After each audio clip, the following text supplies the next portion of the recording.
ఇంకో పోలీస్ అధికారి చెప్తుంది, విందాం. बिल्किस बानो का गैंग रेप, ये सब पता 2000 के आसपास उसकी बेटी को मार दिया गया, 7 शायद और लोगों को मार दिया गया, उसकी फैमिली के 14 लोगों को. So gang rape with mass murder. इस केस को गुजरात में चला नहीं पाई सरकार, वहाँ एटमॉस्फेयर खराब था, महाराष्ट्र में चलाया गया. इसमें 11 लोगों को आजीवन कारावास हुई. पिछले साल ये सुनने में आया उनको माफ कर दिया गया, जितनी सजा भुगती उनको छोड़ दिया गया. वो आरोपी बाहर निकल रहे हैं जेल से, तो उनको हार पहनाए जा रहे हैं. सारे देश में लोगों को बड़ा आक्रोश आया, gang rape and mass murder और को तो हार पहनाया जा रहा है. पीआई फाइल किया और भी 2 PILs फाइल हुई. ये केस सुप्रीम कोर्ट में आया. वो 11 लोगों ने, इतने पावरफुल एडवोकेट्स, कोर्ट ने कहा कि वो 11 को जो रिमिशन दिया गया वो गलत है. सुप्रीम कोर्ट ने एक्सेप्ट किया और वो जो 11 गैंग रेप के आरोपी हैं, मास मर्डर के आरोपी हैं, उनको जेल में वापस भेजा. इसमें 2 मैसेजेस बहुत क्लियर. महिला अत्याचार जो है उसमें धर्म जाति का वो नहीं है. ये सेंटेंसिंग जज था, उसका ओपिनियन लेना चाहिए आपको वो बाहर छोड़ने के लिए. उसका ओपिनियन इनको छोड़ने के विरुद्ध था. सीबीआई की जिस इन्वेस्टिगेटिंग ऑफिसर ने इन्वेस्टिगेट किया था उसने भी अपोज किया था, फिर भी गुजरात सरकार ने छोड़ दिया. सबको डर क्यों लगा था इस केस का? लोग क्यों डरा रहे थे? तो तुम रिटायर हो. दूसरा, एक टाइम हिंदुत्व का राज है, महिला तो मुस्लिम है, हमारे अगेंस्ट आ जाएंगे ये सारे रिलीजियस एलिमेंट्स. और मेरे सारे ग्रुप को लगा कि इस केस में ना रिलीजन डजंट मैटर. అర్థమైందా? అంటే ఇక అట్లా ఎవరినైనా చంపేస్తారు. వాళ్ళ బ్రాహ్మణ సుప్రీమసీని ఎవరు ప్రశ్నించినా, లేకపోతే వాళ్ళ యొక్క వికృత చేష్టల్ని ఎవరు ఇది చేసినా, వాళ్ళ విక్టిమ్స్ తో పాటు న్యాయం కావాలని కోరేటోళ్ళని కూడా చంపేస్తారు. అంటే ఎంత దుర్మార్గులు అర్థం చేసుకోండి. అక్కడ ఏది యూపీలో అదేంది బిడ్డను చంపిన తల్లిదండ్రులు కేసు పెడితే తల్లిదండ్రులు చంపేశారు. ఏది ఆమె పేరు, అమ్మాయి పేరు దళిత గర్ల్, ఆమె పేరు మర్చిపోయారు. సో ఇట్లా ఈ దుర్మార్గులు అన్నట్టు వీళ్ళు. खून की होली आप जैसे पॉलिटिशियन खेलते हैं, पुलिस नहीं. मंदिर मस्जिद के नाम पर देश को लड़वाया किसने? तुमने. बिहार में यादवों को ब्राह्मण से, यूपी में ठाकुरों को दलित से, और गुजरात में हिंदू को मुसलमान से लड़वाया किसने? तुमने. चंद वोटों की खातिर भाई से भाई को लड़वाकर उनकी लाशों पर सत्ता की रोटी सेकना आप जैसे नेताओं का काम है. खून की होली आप जैसे. माफिया के मेनली 4 डिपार्टमेंट्स हैं. पहला डिपार्टमेंट है रेशियल या रिलीजियस प्राइड. एक आम आदमी को बहकाने के लिए शुरुआत से नफरतखोर मैसेजेस काम नहीं करेंगे. शुरू के मैसेजेस प्राइड पर फोकस करेंगे ताकि आप इनके जाल में फंसो. ये देखो हम हिंदू कितने महान लोग थे, हम सब कुछ जानते थे. हमारा इतिहास दुनिया का सबसे महान इतिहास है और हमारा कल्चर दुनिया का सबसे बेस्ट कल्चर है. डिपार्टमेंट नंबर 2, विक्टिमाइजेशन और सेल्फ पिटी.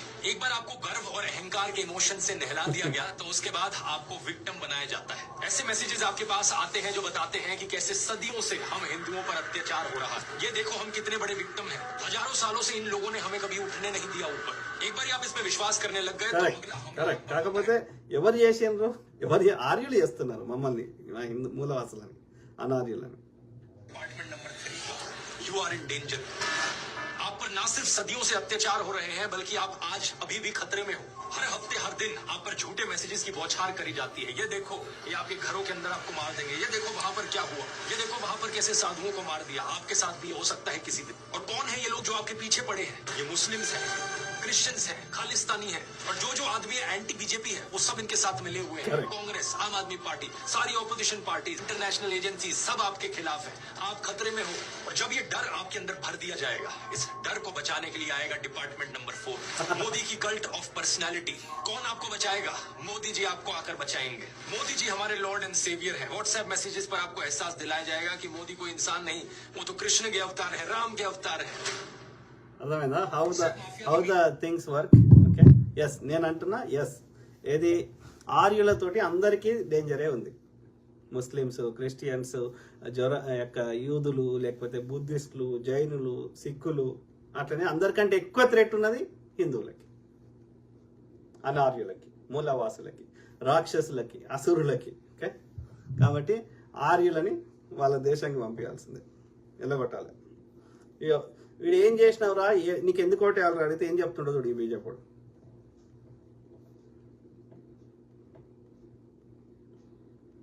गंदगी को मुद्दा ना बनाकर, बेरोजगारी को मुद्दा ना बनाकर, इलाके में पानी की भारी कमी है इसको मुद्दा ना बनाकर सिर्फ मंदिर पर राजनीति करके आप ध्रुवीकरण करना चाहते हैं. कि सांसद ने कहा कि भारत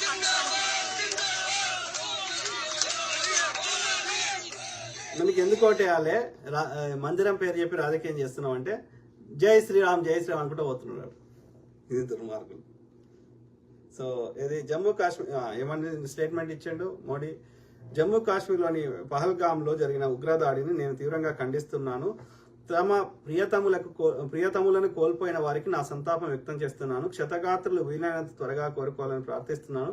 ఈ ఘటన వెనుక ఉన్న వారిని కఠినంగా శిక్షిస్తాం, వారిని వదిలిపెట్టాను నరేంద్ర మోడీ ప్రధానమంత్రి.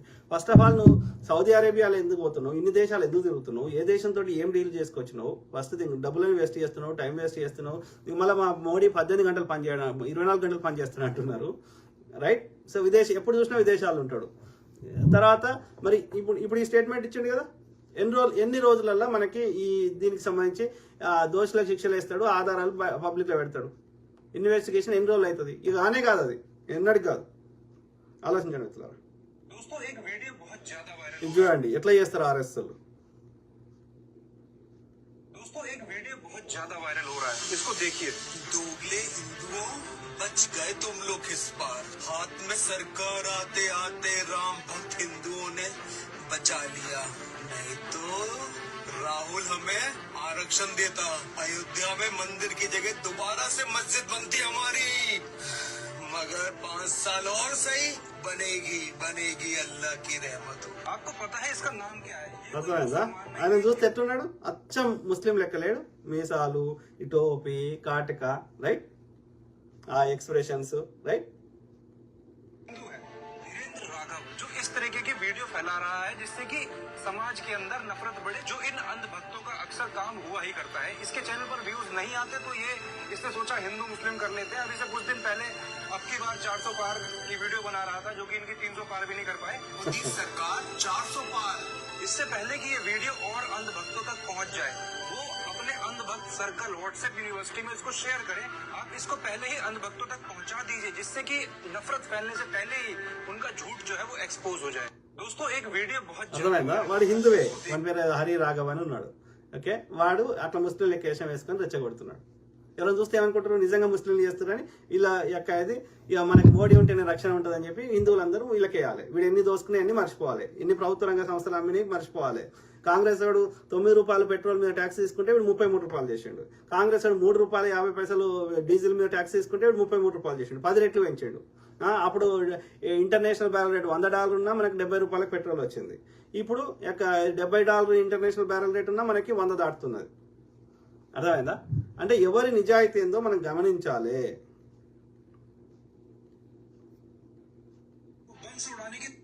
राम मंदिर को और मुख्यमंत्री योगी आदित्यनाथ को बम से उड़ाने की धमकी दी गई थी 2 आदमियों द्वारा, जिनका नाम था आलम अंसारी खान और जुबैर खान। जब यूपी एसटीएफ ने जांच करी तब जाकर के पता चला कि ये दोनों आदमी मुसलमान नहीं बल्कि हिंदू हैं, जिनके असली नाम है तहर सिंह और ओम प्रकाश मिश्रा। और इन सब के पीछे का जो मास्टरमाइंड है वो मेंबर है गौ सेवा परिषद का, जिसका नाम है देवेंद्र तिवारी। ऐसे लोग जो है लगातार मुस्लिमों को बदनाम करने की कोशिश कर रहे हैं। ऐसा पहली बार नहीं हुआ है, कई मौके पर देखा जा चुका है कि हिंदू अपने मंदिरों में खुद बीफ फेंकते पाए गए हैं। ये सिर्फ इसलिए करते हैं ताकि देश का माहौल खराब किया जा सके, हिंदू मुस्लिम किया जा सके। आखिर ये लोग ऐसा क्यों करते हैं? नीचे कमेंट करके बताइए कि हिंदू मुस्लिम करने से किसको लाभ मिलता है। వీళ్ళంతా చేస్తున్నారు మళ్ళీ బ్రాహ్మిన్సే. అటు తివారి అన్నాడు కదా, బ్రాహ్మిన్. ఓకే, గోరక్షణ సమితి అని పెట్టుకున్నాడు. అంటే మొత్తం హిందువుల సొమ్ముని కొల్లగొడుతున్నది, హిందువులని లేబర్ పని చేయించుకుంటున్నది, క్షత్రియులతోటి, వైశ్యులతోటి, శూద్రులతోటి ఈ ఆర్య బ్రాహ్మణులు. భారతదేశంలో అన్ని బీఫ్ కంపెనీల వాళ్ళు ఈ ఆర్య బ్రాహ్మణులే. అర్థమైందా? ఎందుకు వేరే వాళ్ళు ఆవు చంపుకొని తింటే వీడు అమ్ముకోలేడు, ఎక్స్పోర్ట్ చేసుకోలేడు.